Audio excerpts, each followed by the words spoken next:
Nagpipigil si Sango at nagising si Inuyasha. Tanong ni Inuyasha kung anong meron, sagot ni Sango na hindi lamang siya makatulog. Sabi ni Inuyasha kay Sango na papatayin niya si Kohako kahit nalabag sa loob niya dahil kay Sango. Sagot naman ni Sango na hindi tunay na Kohako ang nakita nila at siya na raw ang bahala kay Kohako at Narako.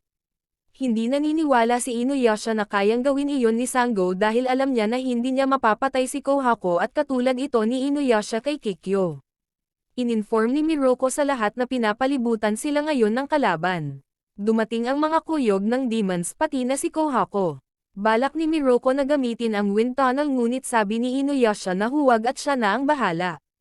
Umatake na ang mga demons at pinaghiwa-hiwa ito ni Inuyasha. Lumapit si Kohako kay Inuyasha ngunit natatalo ni Inuyasha ito at balak na patayin ngunit sinabi ni Kagome na huwag. Iniwas ni Inuyasha ang Tetsaiga sa pagsaksak kay Kohako at sinuntok na lamang si Kohako. Naiinis si Inuyasha dahil hindi niya mapatay si Kohako kahit na alam niya na nararapat si Kohako na mamatay at trap ito ni Narako. Sagot naman ni Kohako na tama si Inuyasha at deserve niyang mamatay dahil pinatay niya ang kanyang ama at ang iba pa pati na ang mga tao sa village. Binabalak ni Kohako na tanggalin ang piraso ng jewel sa likod nito. Pinapatigil ni Sango si Kohako at inatake nito ang Tetsaiga.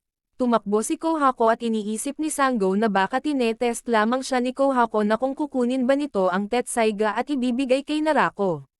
Dahil wala siyang choice, kinuha ni Sango ang Tetsaiga at sinundan si Kohako kasama si Kirara. Sumunod din naman sina Inuyasha sa kanila. Sa pagsunod, nakapunta sila Sango sa palasyo ni Narako. Hinanap ni Sango si Kohako ngunit inutos ni Narako kay Sango na ibaba niya muna ang Hiraikutsu. Binato naman ni Sango ang Hiraikutsu at inutos kay Narako na gusto niyang makita si Kohako. Pinakita naman ni Narako at dagdag pa ni Sango na ibalik si Kohako sa kanyang tunay na katauhan bago niya ibigay ang Tetsaiga. Hindi naman ginawa ito ni Narako at umatake si Sango rito. Binato niya ang Tetsaiga ngunit nakuha ni Narako at nagawang hiwain ni Sango si Narako. Nalaman ni Sango ang katauhan ni Narako at pinatay niya ang prinsipe ng palasyo kaya lalong nagalit si Sango. Umatake si Sango ngunit nasira ni Narako ang patalim nito. Kinagat ni Kirara si Narako sa balikat ngunit may lason ito kaya nanghina si Kirara. Ginapos ni Narako si Sango gamit ang naputol na buhok niya at naglabas ng lason. Tanong ni Narako kay Sango na kung gayon, magsisilbi na ba si Sango sa kanya kasama si Kohako at naalala rin niya na sinabi ni Kagewaki kay Sango na bumalik siya sa palasyo. Sabi ni Sango na imposibleng mangyari iyon dahil ang goal niya lamang sa buhay ay mapatay niya si Narako. Tinawag ni Narako si Kohako at inutos na patayin si Sango. Samantala, nakita ni Inuyasha ang palasyo ni Narako.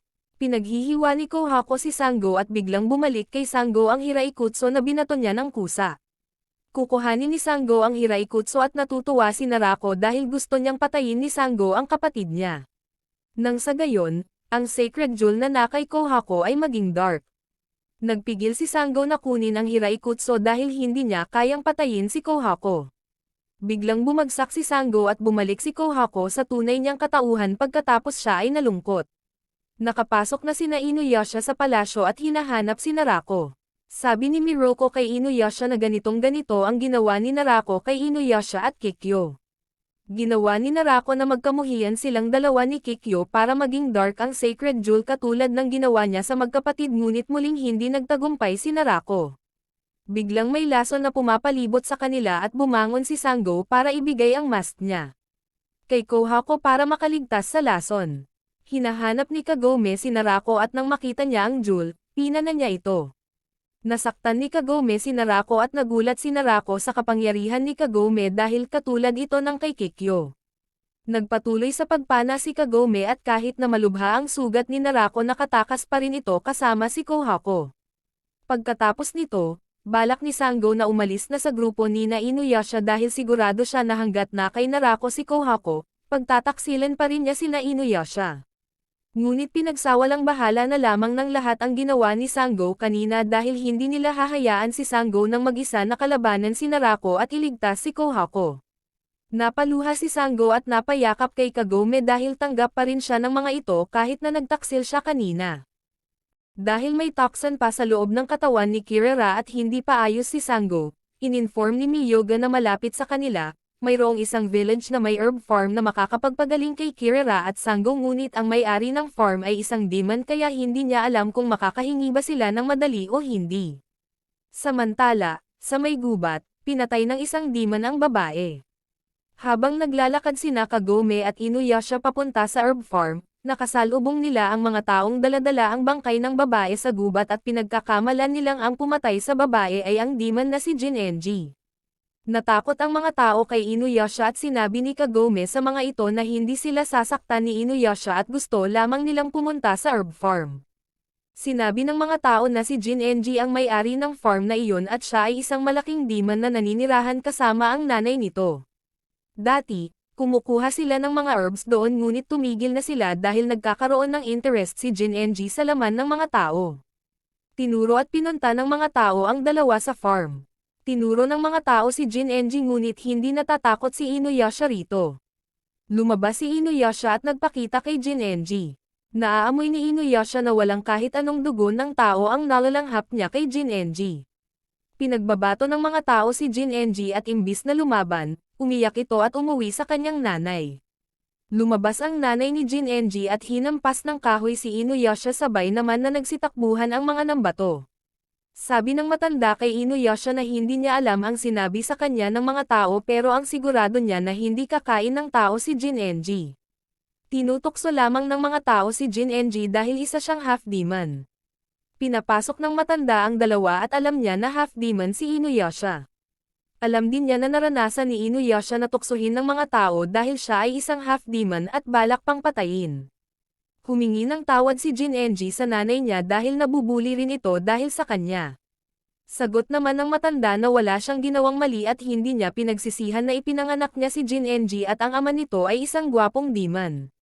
Binigay ni Jinenji kay Kagome ang antidote para sa nalason nilang kaibigan. Pagkatapos nito, pinapaalis na ang dalawa ng matanda dahil kung manatili pa sila doon, madadami sila sa katarantaduhan ng mga villagers. Nag-aalalang umalis si Kagome dahil inaakala ng mga tao na si Jinenji ang kumakain ng tao at naniniwala siya na mabait si Jinenji. Sagot naman ni Inuyasha na kapag isa kang half-demon, kailangan niyang handain ang kanyang sarili at maging malakas. Samantala, ang mga tao ay naghanda na ng mga armas dahil ngayong gabi, aatake sila sa bahay ni Jinenji at papatayin ito. Pinigilan naman ito ni Kagome kaya sinabi ni Inuyasha na kung hindi niya mahahanap ang tunay na kumakain sa mga tao, hindi nila mapapatunayan na mabait si Jinenji. Sabi niya na hahanapin niya ito at nakiusap si Kagome na hanggat hindi pa nabalik si Inuyasha ay huwag munang aatake ang mga tao kay Jinenji. Sa may farm, tumulong muna si Kagome at tinanong nito kay Jinenji kung naisipan na niyang umalis rito.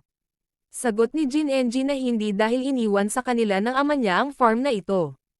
Namamangha si Jinenji sa sarili niya dahil nakikipag-usap siya sa isang babae. Biglang sumigaw si Kagome dahil may bulate at pinagtataka ng ina ni Jinenji na bakit mas takot pa si Kagome sa bulate kaysa kay Jinenji. Habang hinahanap ang demon, pumunta si Inuyasha sa ilalim ng lupa. Nakita niya ang mga buto-buto sa ilalim at nakita ang isang pugad na puno ng itlog na nahatch na. Napagtanto ni Inuyasha na nilabas na ng nanay na demon ang mga anak niya para turuan na mag-hunt ng mga tao kaya nasa panganib si Kagome. Samantala, hindi nakinig ang mga tao at balak na atakihin si Jinenji.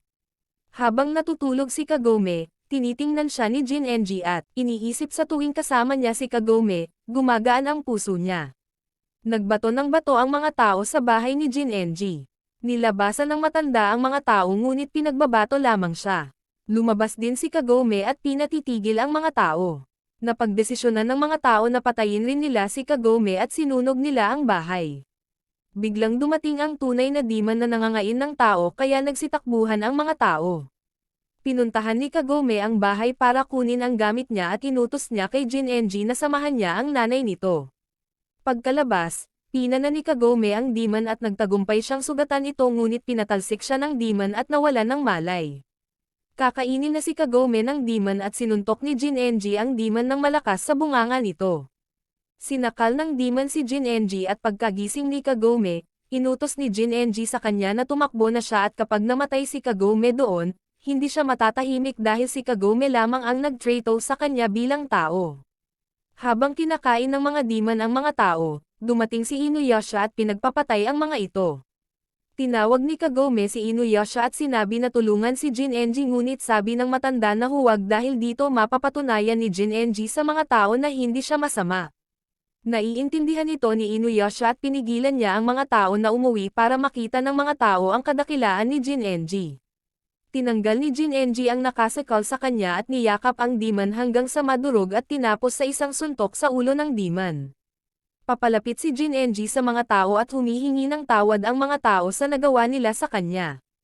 Imbis na magalit, sinuklian ni Jinenji ang mga tao ng kabutihan at binigyan ng gamot ang mga tao dahil may sugat sila. Kinabukasan, umalis na sina Kagome at Inuyasha.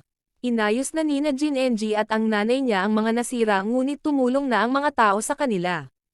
Habang naglalakad, tanong ni Kagome kay Inuyasha na kung nabuli ba siya dati. Sagot ni Inuyasha na oo at dahil iyon ang buhay niya, dito niya napagdesisyon na kailangan niya maging malakas para makagawa ng masayang buhay na gusto niya ngunit ang hindi niya namamalayan ay naging mag-isa na lamang siya. Sabi ni Kagome na hindi na si Inuyasha na mag-isa at sumang-ayon naman si Inuyasha.